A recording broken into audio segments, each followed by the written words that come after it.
오늘 함께 깊이 들여다볼 작품은요, 바로 1937년에 발표된 이용학 시인의 시 풀벌레 소리 가득 차 있었다입니다. 이 짧은 시 한 편에 한 개인의 슬픔은 물론이고 그 시대의 아픔까지 어떻게 담겨 있는지 지금부터 저와 함께 하나씩 파헤쳐 보시죠.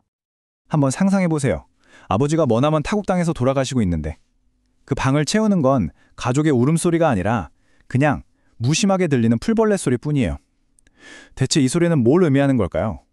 시의 제목이기도 한 이 풀벌레 소리가 어떻게 한 가족, 그리고 더 나아가 한 시대 전체의 비극을 담아내게 되는지 그 비밀을 한번 풀어보겠습니다. 자, 그럼 가장 먼저 시의 가장 가슴 아픈 장면, 그 감정의 핵심으로 바로 들어가 보죠. 바로 아버지의 마지막 밤에 대한 이야기입니다.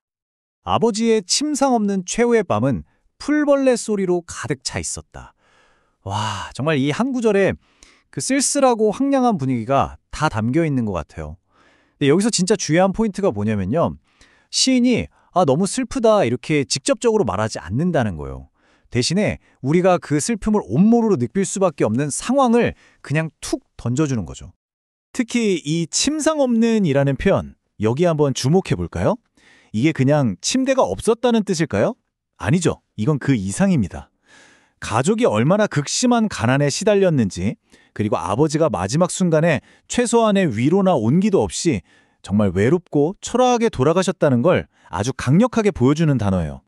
그리고 시인은 여기서 점층법이라는 아주 절묘한 기법을 씁니다. 이게 뭐냐면 아니다라는 말을 계속 반복하면서 그 범위를 점점 키워나가는 거예요. 보세요. 처음엔 우리 집도 아니고, 그 다음엔 일가집도 아닌 곳, 그리고 마지막엔 고향은 더욱 아닌 곳. 이렇게 부정이 쌓이고 쌓이면서 아버지가 정말 그 어디에도 속하지 못하는 완벽한 이방인으로서 생을 마감했다는 그 처절함이 극대화되는 거죠. 자, 그렇다면 이 가족은 도대체 왜, 무엇 때문에 이런 낯선 땅에서 이런 비극을 맞이해야만 했을까요? 이제 이 개인적인 이야기에서 한 발짝 뒤로 물러나서 이 모든 걸 가능하게 만든 더 큰 시대적 배경을 한번 살펴보겠습니다. 자, 시대를 한번 거슬러 올라가 보면요. 1900년대 초 일제강점기가 시작되면서 정말 많은 사람들이 가난에 내몰렸습니다. 그래서 1920년대, 30년대가 되면요. 먹고 살기 위해서 어쩔 수 없이 고향을 떠나 만주나 러시아로 향하는 사람들이 생겨나요. 이들을 유랑민이라고 불렀죠. 바로 이 시가 발표된 1937년은 이런 실향민들의 아픔이 가장 기뻤던 시기였던 겁니다.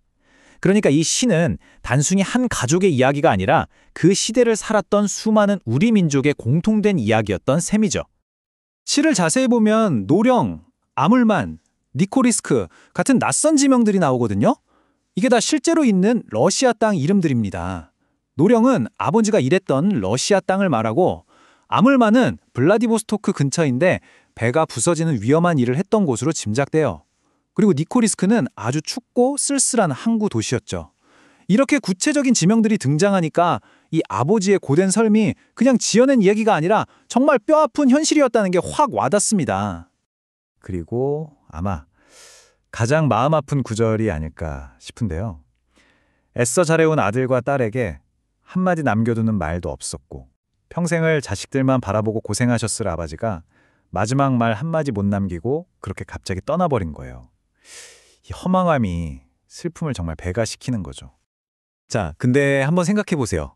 시 어디에도 슬프다, 비참하다 이런 말이 직접적으로 나오진 않거든요. 그런데도 우리는 왜 이렇게 큰 슬픔을 느끼는 걸까요? 바로 여기에 시인이 사용한 아주 뛰어난 문학적 장치들이 숨어 있습니다. 한번 그 비밀을 파헤쳐보죠. 여기서 객관적 상관물이라는 개념을 알면 시가 훨씬 더 잘 이해됩니다. 말이 좀 어렵죠? 근데 진짜 별거 아니에요. 쉽게 말해서 내 감정을 직접 말하는 대신 그 감정을 대신 표현해줄 어떤 사물이나 풍경을 끌어오는 거예요. 자, 이걸 한번 비교해 볼까요? 그냥 우리 가족은 너무 슬펐다라고 말하는 것과 방 안은 풀벌레 소리로 가득 차 있었다라고 말하는 것. 어떤 게 더 여운이 남나요? 그렇죠.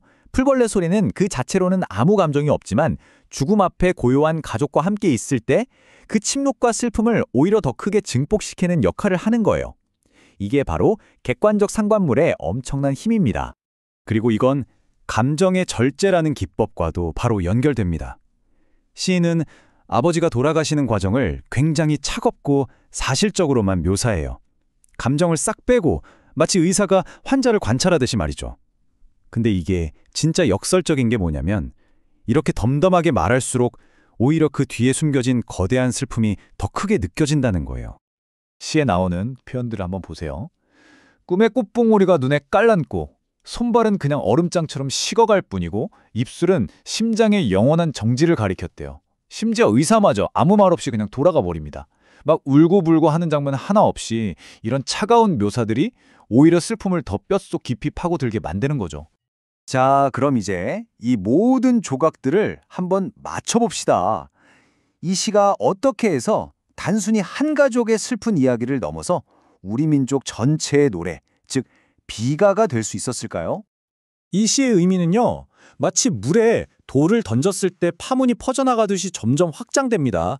처음에는 그냥 한 아버지의 죽음이라는 개인적인 사건에서 시작하죠. 이게 가족의 슬픔으로 번지고 거기서 더 나아가 그 시절 고향을 떠나야 했던 모든 유랑민의 비극을 상징하게 됩니다. 그리고 마침내 그 시대를 살았던 우리 민족 전체의 아픔을 노래하는 거대한 비가로 완성되는 거예요. 그리고 이 모든 의미 확장의 한 가운데에 바로 그 풀벌레 소리가 다시 등장합니다. 시의 첫 부분에서 이 소리는 가족의 침묵과 비극을 더 깊게 만드는 배경음악 같았잖아요. 그런데 시의 마지막에 이르면 이 소리는 가족의 울음소리와 하나로 뒤섞여 버립니다. 시의 처음과 끝을 이렇게 똑같은 구절로 장식하는 걸 수미상관이라고 하는데요. 이 기법을 통해서 풀벌레 소리는 이제 한 가족의 슬픔이 아니라 시대 전체의 통곡을 대변하는 거대한 울림으로 변하게 되는 겁니다. 그래서 이 시는 결국 우리에게 이런 질문을 던지는 것 같습니다. 우리가 무심코 지나치는 저 작은 풀벌레 소리 하나에 과연 얼마나 많은 개인의 삶과 한 가족의 눈물, 그리고 한 시대의 역사가 담길 수 있을까요? 그 소리가 품고 있는 묵직한 의미를 되새겨보면서 오늘 이야기 마치겠습니다.